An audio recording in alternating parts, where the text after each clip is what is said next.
Sono appena tornata da una serata con amici e mentre ero fuori con loro che ci stavamo godendo la serata come normale che sia, è arrivata un'altra persona che non conoscevo e normalmente non ho niente di male, niente in contrario alle persone sconosciute. Scusa il casino in camera, ma sono uscita di corsa perché ero in ritardo. Nel senso, non ho niente in contrario a persone sconosciute a entrare a far parte del nostro gruppo, di chiacchierare con persone, ma in questo caso non so perché. Sarà perché stimo questa persona tantissimo per quello che fa nella vita? Sarà perché ho sempre sentito parlare di questa persona ma non ci ho mai parlato dal vivo? E mi sono ritrovata di nuovo a sentirmi impacciata nel modo in cui parlavo con questa persona. Ma del tipo, è presente quando qualsiasi cosa stai dicendo, subito dopo averla detta, ti chiedi: ma perché ho detto questa cosa? Ma che problemi ho per dire queste cose? Cioè, esattamente quella sensazione del ho detto la cosa sbagliata al momento sbagliato. Ed ogni volta che parli o apri bocca, ti rendi conto di quanto silenzio c'è nella stanza. E ti viene l'ansia perché sei l'unico che sta parlando. E ti chiedi, ma perché quando parlo io c'è tutto questo silenzio e quando gli altri parlano sembrano essere abbastanza a loro agio? E mi sono ritrovata esattamente come quando, ancora 5 anni fa circa, forse un po' di più anzi, mi ritrovavo proprio ad avere dei blocchi nel parlare con le persone. Mi sentivo estremamente socially awkward. Cioè mi sono ritrovata anche a pensare: cosa sto facendo con le mie mani? Cosa sto facendo con il mio corpo? Scusa, devo saltare il salto ostacoli qua per le scatole che abbiamo. Cosa devo fare con le mie mani? Perché tutto ad un tratto mi rendo conto che le mie mani hanno una loro forma e non so cosa farmene. Quando invece potrei semplicemente pensare a che cosa dire. E sicuramente ho avuto un periodo in cui ero molto più socially awkward e pian piano ho imparato ad esserlo di meno. Mi ritenevo socially awkward principalmente per il fatto che quando ero molto piccola comunque non ho avuto tantissimi contatti con altri bambini e quindi secondo me è per quello che ho ancora adesso qualche problema con le interazioni sociali. Diciamo che non sono il mio forte.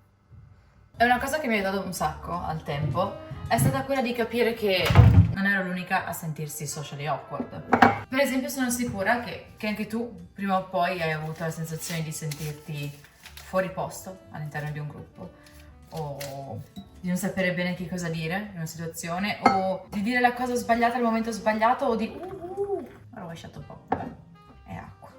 Ok, dicevamo. O ti sei ritrovato a trattare le persone in maniera diversa da tutti gli altri, o anche magari semplicemente sei stato trattato diversamente dagli altri e non sai bene perché, non sai perché sei stato emarginato.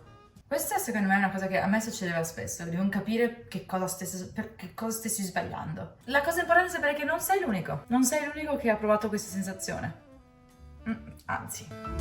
Mi ricordo che al tempo avevo letto un libro che si chiamava How to Win Friends and Influence People. Può sembrare il libro di un serial killer, ma in realtà è un libro scritto da Dale Carnegie, scrittore della maggior parte dei libri di self-help o productivity best seller al mondo. E avevo trovato alcuni spunti molto molto interessanti che voglio condividere con te questa sera.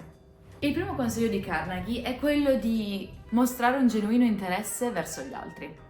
Quindi invece che pensare a te stesso, a come gli altri percepiscono te, comincia a concentrarti veramente sugli altri, a veramente interessarti a quello che stanno dicendo, a fare domande e a chiedere più informazioni. Infatti una cosa fondamentale che dice Dale Carnegie è quella che devi essere un buon ascoltatore e incoraggiare gli altri a parlare di loro stessi. Questo non solo ti aiuta a allontanare l'attenzione da te, cosa fondamentale se ti trovi a disagio. Facendo domande all'altra persona, è provato che le persone all'interno di una conversazione che parlano di più di loro stesse si troveranno più compiaciute della conversazione stessa. Quindi più domande fai a una persona, più risulterai anche piacevole agli altri. Ovvio, non fare interrogatori di terzo grado, quello è un po' troppo. Magari limitati a fare domande su esattamente quello di cui stanno parlando, cerca di seguire il filo. Se per esempio ti parlano di una fattoria dove hanno passato la loro infanzia, chiedi: ah, fattoria, ah sì? Dov'è questa fattoria? E magari trovi anche dei punti in comune. Per esempio scopri che si trova in Piemonte e tu sei cresciuto in Piemonte e puoi collegare alcune cose che riguardano te senza però distogliere completamente l'attenzione dall'altra persona. Ho bisogno di un paio di biscotti. Carnegie dice che il nome di una persona è il suono più dolce alle loro orecchie. Quindi se una persona si chiama Carlo, continua a richiamarlo. Carlo, come stai?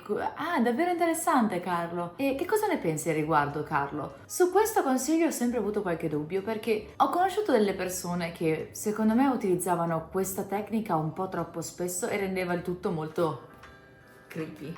Nel senso che ad ogni frase che mi dicevano ripetevano il mio nome. E non è più un qualcosa di dolce, diventa qualcosa di ripetitivo e strano. Non so se sono l'unica, magari tu la pensi diversamente, ma per me dopo un po' continuare a sentire Giulia, come stai? Giulia, cosa ne pensi? Davvero interessante, Giulia, davvero... Papà, mamma, lo so il mio nome, papà. Un'altra delle cose fondamentali all'interno del libro, e anche questa secondo me va presa abbastanza con attenzione, è sorridere. Dale spiega come anche nelle situazioni in cui si è più nervosi bisognerebbe cercare di comunque sorridere, perché le persone si sciolgono di fronte a un sorriso, non si sciolgono del tipo mio Dio, carino, no, ma più del tipo si sentono più a loro agio. Quante volte anche voi magari avete trovato quella persona imbronciata all'ufficio delle poste e non vi ha fatto nulla, semplicemente è imbronciato. E invece magari c'è quella persona al negozio di vestiti che vi dà un sorriso, semplicemente vi risponde con un sorriso. Questo non vale soltanto nelle situazioni in cui dobbiamo rapportarci con qualcuno che dovrebbe fornirci un servizio.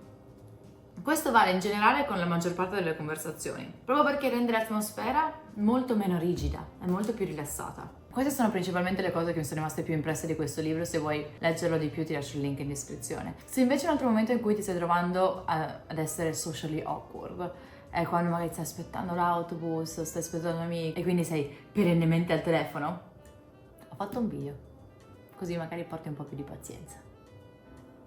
Ciao!